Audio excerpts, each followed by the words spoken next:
ముందుగా ప్రపంచ దారిద్ర్య దినోత్సవం గురించి చెప్పుకుందాం.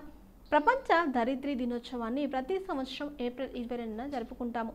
భూమి మానవులకే కాదు లక్షలాది జంతువులు మొక్కలకు నిలయం. కానీ మానవులు తమ అవసరాలను తీర్చుకోవడానికి భూమికి అనేక రకాల హాని కలిగిస్తున్నారు. దీనివల్ల వరదలు, కాలుష్యం, వాతావరణ మార్పులు, గ్లోబల్ వార్మింగ్ వంటి అనేక సమస్యలు కనిపిస్తున్నాయి. ఇప్పటికైనా ఈ సమస్యలు పట్టించుకోకపోతే భవిష్యత్తులో మరెన్నో ప్రమాదాలకు కారణం కావచ్చు.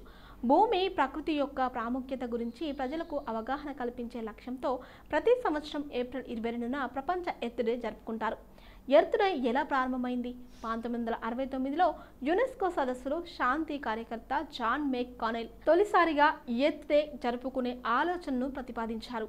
ప్రారంభంలో ఈ రోజును జరుపుకోవడం ఉద్దేశం భూమిని గౌరవించడమే. ఏప్రిల్ 22, 1970న మొదటిసారిగా యునైటెడ్ స్టేట్స్లో ఎర్త్ డే జరుపుకున్నారు.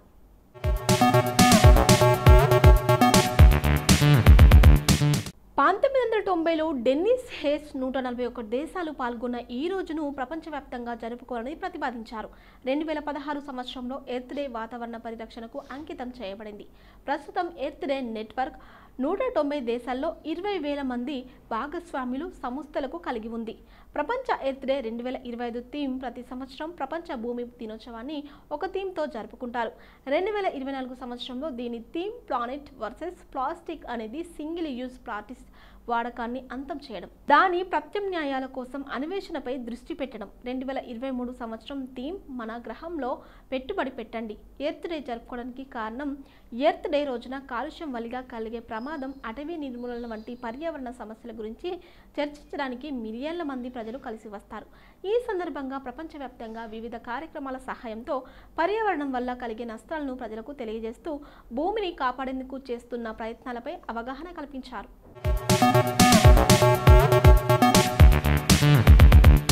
ఓవైపు కాలుష్యం భూతం వెంటాడుతుంటే మరోవైపు తరిగిపోతున్న వనరులు మానవాళికి ఆవాసంగా నిలిచిన భూమికి కడుపు కోతను మిగిల్చుతున్నాయి. అభివృద్ధి పేరుతో జరిగే విపరీత చర్యలు భూమాతను నిలువున దహించి వేస్తున్నాయి. త్రాగే నీరు, పీల్చే గాలి, నివసించే నేల, పంచభూతాలన్నీ కాలుష్య కొరల్లో చిక్కుకున్నాయి. పచ్చదనంతో కలకల్లాడాల్సిన భూతల్లి ప్రకృతి అందాలను కోల్పోయి మౌనరోదనతో కన్నీరు కార్చుతుంది. ఈ దుస్థితి నుంచి భూమాతను కాపాడి మానవ మనుగడకు తోడ్పడును అందించే సమయం ఆసన్నమైంది. పెరిగిపోతున్న భూతాపం, వాతావరణం కాలుష్యంతో సతమతమవుతున్న భూమాతను కాపాడుకునేది దారేది? పర్యావరణ పరిరక్షణపై ప్రజల్లో అవగాహన పెంచే అవకాశమే లేదా? అంతరించిపోతున్న జీవజాతులను కాపాడుకోలేమా? ఈ ప్రశ్నలన్నిటికీ సమాధానమే ప్రపంచ దారిద్ర్య దినోత్సవం. దీనికి 1970లో బీజం పడింది. 1969 జనవరి 28న శాంటా బార్బరా సముద్రం తీరం చమురు తెట్టులతో నిండిపోయింది.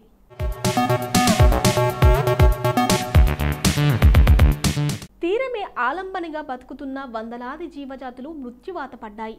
సుమారు 4,000 పక్షులు ఆ తెట్టులో చిక్కుకొని ఎగిరే దారి లేక ప్రాణాలు వదిలాయి. జీవ వైవిధ్యం కొట్టుమిట్టాడుతున్న అనాది సంఘటన ప్రపంచ దారిద్ర్య దినోత్సవానికి పునాది వేసింది. అమెరికన్ సెనేటర్ గేర్లార్డ్ నెల్సన్ పర్యావరణ పరిరక్షణకు పిలుపునివ్వగా అదే ఏడాది ఏప్రిల్ 22న జరిగిన మొదటి దారిద్ర్య దినోత్సవంలో దాదాపు 20 లక్షల మంది పాల్గొన్నారు. నేల అంటే మట్టి అన్న అర్థం మాత్రం కాదు, భూమి అంటే 84 లక్షల జీవరాశుల సముదాయం. మొదటిసారిగా దారిద్ర్య దినోత్సవం 1970 ఏప్రిల్ 22న పాటించారు. పరిశ్రమలు, వాహనాలు తదితరాల నుంచి వెలువడుతున్న క్లోరోఫ్లోరో కార్బన్ వంటి హానికారక వాయువులు భూగ్రహాన్ని మరింత వేడెక్కిస్తున్నాయి. భూతాపం పెరగడంతో పర్యావరణంలో పెను మార్పులు చోటు చేసుకొని జీవరాశుల మనుగడకు ముప్పుగా పరిగణించాయి. దీంతో వాతావరణంలో మార్పుల కారణంగా జీవ వైవిధ్యం దెబ్బతింటుంది.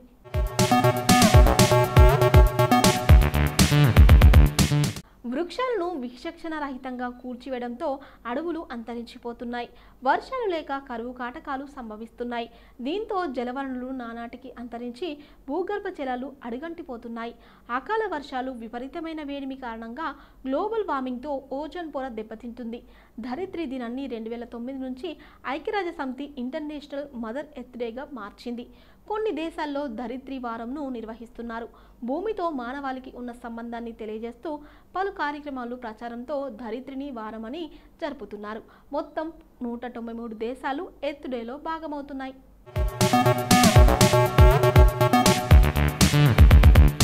ఇప్పటివరకు ప్రపంచ దారిద్ర్య దినోత్సవం గురించి మనకు తెలియని కొన్ని ఆసక్తికరమైన నిజాలు తెలుసుకున్నాం కదా. మరి ఏప్రిల్ 22న ఒక్కసారి చరిత్ర పుటల్లోకి వెళ్ళి చూస్తే ఎంతో మంది ప్రముఖుల జననాలు జరిగాయి. మరి ఒక్కసారి చరిత్ర పుటల్లోకి వెళ్ళి నేడు జన్మించిన ప్రముఖులు ఎవరో తెలుసుకుందాం రండి.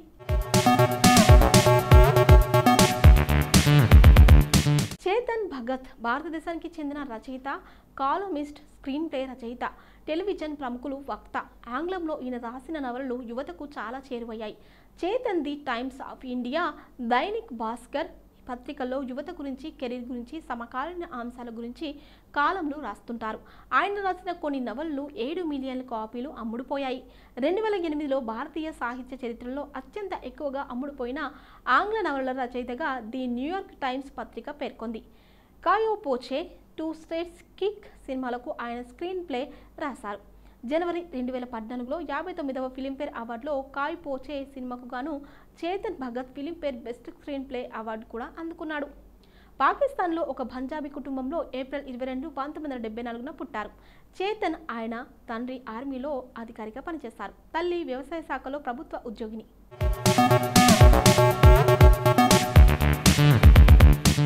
బల్దేవ్ రాజ్ చోప్రా ప్రముఖ భారతీయ దర్శకుడు, బాలీవుడ్ పరిశ్రమ, టెలివిజన్ ధారావాహికల నిర్మాత. నాయా దౌర్, సాధన, కనూన్, గుమ్రా, హుమ్రాజ్, ఇన్సాఫ్ కా తరాజు, నికమ్, అవమ్ వంటి హిందీ చిత్రాలకు దర్శకత్వం వహించినందుకు ప్రసిద్ధి చెందాడు.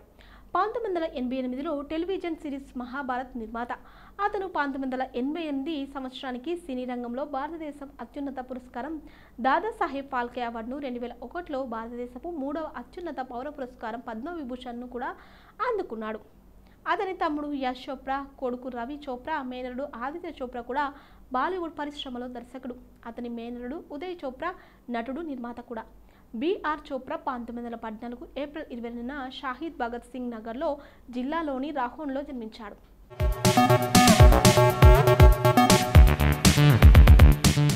దగ్గుబాటి పురంధేశ్వరి భారత పార్లమెంటు సభ్యురాలు. ఈమె 14వ లోక్సభకు ఆంధ్రప్రదేశ్లోని బాపట్ల లోక్సభ నియోజకవర్గం నుండి భారత జాతీయ కాంగ్రెస్ను అభ్యర్థిగా ఎన్నికైంది. తెలుగుదేశం పార్టీ వ్యవస్థాపకుడు నందమూరి తారక రామారావు కుమార్తె. ఈమె BA లిటరేచర్లో పట్టా పొందారు. రత్నశాస్త్రంలో చెన్నైలోని మహిళా కళాశాల నుండి పట్టా పొందారు. జూలై 4, 2023న బీజేపీ కేంద్ర నాయకత్వం ఆమెను ఆంధ్రప్రదేశ్ బీజేపీ అధ్యక్షురాలుగా నియమించింది. దగ్గుబాటి పురంధేశ్వరి 1959 ఏప్రిల్ 20న చెన్నై, తమిళనాడులో జన్మించారు. పురంధేశ్వరి కాంగ్రెస్ పార్టీ ద్వారా రాజకీయాల్లోకి వచ్చి 2004లో బాపట్ల నియోజకవర్గం నుండి పోటీ చేసి తొలిసారి లోక్సభ సభ్యురాలుగా ఎన్నికైంది. ఆమె 2009లో విశాఖ నియోజకవర్గం నుంచి రెండోసారి ఎంపీగా ఎన్నికై యూపీఏ హయాంలో మన్మోహన్ సింగ్ మంత్రివర్గంలో వాణిజ్యం, పరిశ్రమల, మానవ వనరుల అభివృద్ధి శాఖ సహాయక మంత్రిగా పనిచేసింది. పురంధేశ్వరి ఉమ్మడి ఆంధ్రప్రదేశ్ రాష్ట్ర విభజన తర్వాత కాంగ్రెస్ పార్టీ తీరును వ్యతిరేకిస్తూ పార్టీకి రాజీనామా చేసి ఆ తర్వాత 2014లో భారతీయ జనతా పార్టీలో చేరింది.